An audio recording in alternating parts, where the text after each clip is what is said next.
Karibu tena mtazamaji wa The World News katika kipindi hiki cha ulimwengu wa siasa. Mimi ni Adam Hussein. Ongezeko la matumizi ya NATO halitaathiri usalama wa Urusi. Hii ni kwa mujibu wa mwanadiplomasia wa Urusi, waziri wa mambo ya kigeni Sergei Lavrov. Uamuzi wa hivi karibuni wa NATO kuongeza kwa kiasi kikubwa matumizi ya kijeshi hautakuwa na athari kwa Urusi na hakutakuwa na athari ya maana kwa usalama wa Urusi, waziri huyo wa mambo ya kigeni Sergei Lavrov aliongeza. Katika mkutano wake wa kilele mjini The Hague wiki hii, wanachama wa kambi inayoongozwa na Marekani walijitolea kuongeza matumizi ya ulinzi ya hadi 5% ya pato la taifa ifikapo mwaka 2035 ili kushughulikia madai ya tishio la muda mrefu linalotolewa na Urusi kwa usalama wa Euro-Atlantic.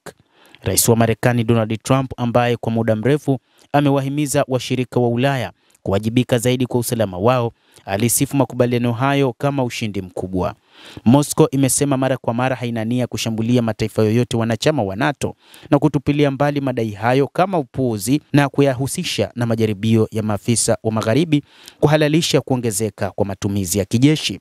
Alipoulizwa katika mkutano huo na waandishi wa habari mnamo siku ya jana Alhamisi ikiwa Urusi inaona mkusanyiko wa NATO kama tishio, Lavrov alijibu, "Sidhani kama itakuwa na athari yoyote muhimu. Tunajua malengo tunayofuata. Hatuyafichi, tunayaweka wazi wazi na ni halali kabisa kwa mujibu wa tafsiri yoyote ya mkataba wa Umoja wa Mataifa na sheria zake za kimataifa.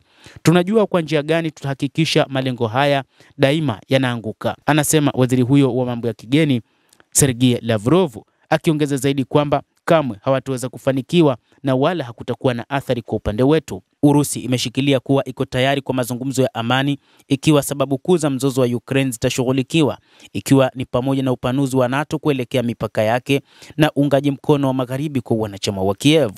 Mapema mwezi huu, tume ya Ulaya iliidhinisha matumizi ya takriban euro 335 bilioni katika fedha za kurejesha janga kwa madhumuni ya kijeshi.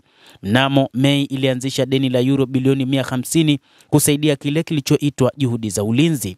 Ukraine imepewa idhini ya kufikia fedha hizi pamoja na nchi wanachama wa Umoja wa Ulaya. Moscow imekosoa hatua hizo kama dalili ya kuendelea kwa uadui wa umoja huo. Rais Vladimir Putin ameishutumu NATO kwa kubuni vitisho vya kuchota fedha kutoka kwa raia wake na kuchochea mashindano ya silaha.